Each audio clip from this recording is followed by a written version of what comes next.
Going beyond grief, we don't wish for it. But if it so happens that our children or sibling or someone who we deeply love dies before us, how do we go beyond the grief? When we talk about going beyond something, it is not about forgetting about it. You cannot forget your child.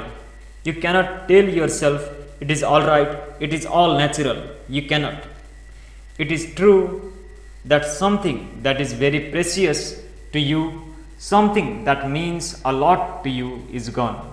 But the fact of life is that when something slips beyond the realm of what you call is life right now, once it crosses that boundary, it is not yours anymore. I want you to understand that when your parent, child, or friend is dead, you can neither care for them nor can you be uncaring towards them. Both these things are only for the living. In other words, they have crossed a boundary line beyond which it is not your realm or business. You must understand that your connection with people is very physical. Some connections are not physical, but for almost 99.99% of the people, their connection with other people are all physical. Someone is your father, someone is your mother, someone is your husband, someone is your brother, someone is your wife, all because of the physical. You may have emotions attached to it, but emotions don't mean anything on an existential plane. If I just wipe your memory out, your emotions will be forgotten.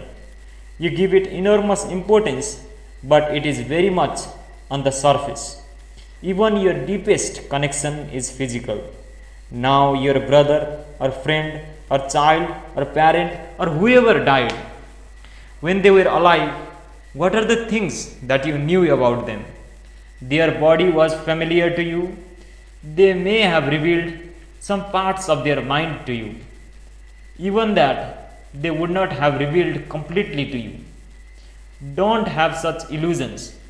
They would have revealed some aspects of their emotions to you. They did not reveal anything else to you. Now, when they died, they did not carry their body and go. So, one major part of familiarity is finished. Whatever the content of their mind, the memory of who you are and who they are was also left behind. Once someone leaves their body, whether you like it or not, they have nothing to do with you anymore. You can sit here alive and still think someone is your brother. But for the one who has left the body, there is no brother, sister, father, mother. He or she has gone beyond that. Only when you are embodied, you have a mother, you have a father, you have a brother, you have a sister. After that, there is no such thing. When someone dies, people think they must forsake their enmity with that person and their friendship should be nurtured. That is stupid. Someone who is dead is neither your friend nor your enemy. It is over. The business is over. You are unwilling to come to terms with it, so grief sets in. As you slowly come to terms with it, grief recedes, isn't it? Anyway, after 10 years, you will forget them. Usually, it does not take 10 years, but even if it takes 10 years, after 10 years, you will eat well, you will laugh, you will make merry, you will do everything. I am saying maintain 11 days of mourning and after that you do all that. What is the problem? Somewhere people feel guilty that they are still alive when someone has died. But you will also die. You just have to wait. This seems like a very brutal approach, but that is the fact of life. We must decide in our lives whether we want truth that is liberating or we want fancy lies which give solace.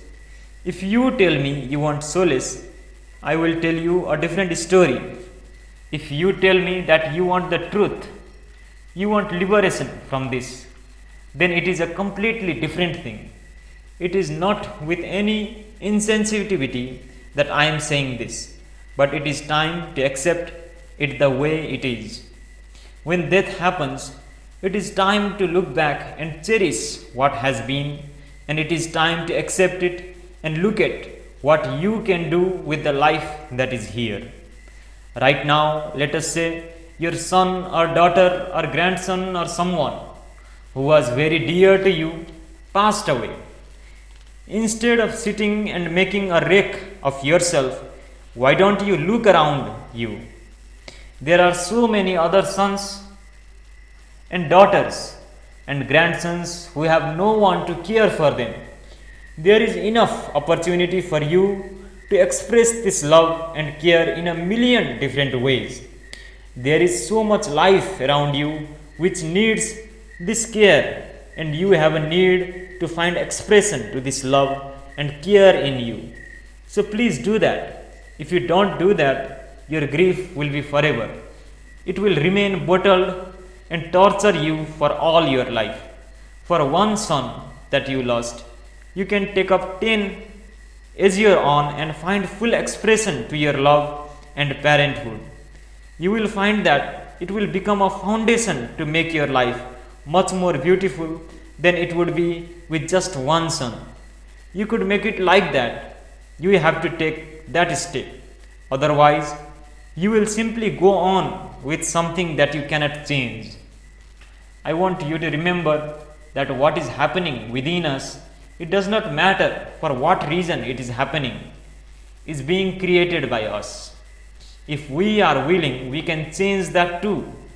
As long as you are alive, it is important that you see how to contribute to the living, because other than doing a few rituals within the stipulated time, there is nothing that you can do about the dead. Moreover, if you believe that the person you are grieving for has enriched your life, show that enrichment in how you live. If you are going to cry for the rest of your life, then it means this person is now the biggest problem in your life, isn't it? Someone entered your life and left. If they have enriched your life, you must live joyfully. Acknowledge them for whatever they have done to you. Don't make it look like they poisoned your life and left. I want you to understand, however big one is in the world, tomorrow morning, if I fall dead or you fall dead, the world will go on just fine, maybe better without us. It is good that people die. Should we bring back the dead? Right now, your emotions are such that you will naturally say, please bring back my brother who has died. But why only your brother? Shall I also bring back your grandfather and his father and his father and everyone? Can you imagine what would happen to the world if all those people wake up and start walking? It is good they are dead, isn't it? It is not right to think that someone should not die. People should die. We want them to complete their whole course and die. We don't want them to have an untimely death. That is the only concern. But that understanding is not there today, as people are so terribly attached to their physical bodies. This is why, even if you are 90 or 100, you still don't want them to die. You must understand that whatever situations happen to you in your life, you can come out of it with greater strength, or you can be left broken by it. This is a choice that you have. This is a choice every human being has. We do not have a choice all the time about whether this situation should happen or not.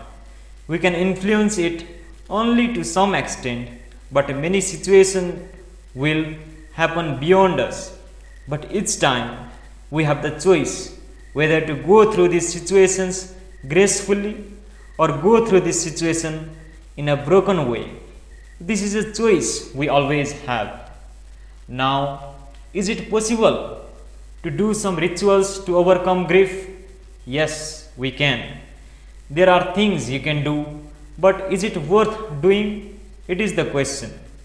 You must understand creating rituals for everything is taking steps backward. Doing a ritual means you are not willing to do anything. You just want someone else or something else to handle your grief. When there is a way wherewith a certain attitude of mind and awareness, you can come out of it. Why do you need to go into rituals? It is okay to use rituals for certain aspects of life, but not for every aspect of life. If someone dear to you dies, you must learn to handle it rather than expecting a ritual or some other intervention to release you. If someone is in such a hopeless state, yes, we will do something, but that should not be the mode for a society. It will become very entangling after some time. One of the tools you could use to overcome grief is to perform Kala Vairava Karma. Kala Vairava Karma will distance you from your genetic memory. If it is done properly, there is a clear distance that is created. Suddenly it is okay because there is a distance between you and the dead relative. This is why many people who come to do Kala Vairava Karma experience that afterwards suddenly they feel light, as if a huge burden has been taken off them. Kala Vairava Karma is not a ritual to handle your grief, but because of what it does, it can handle grief also.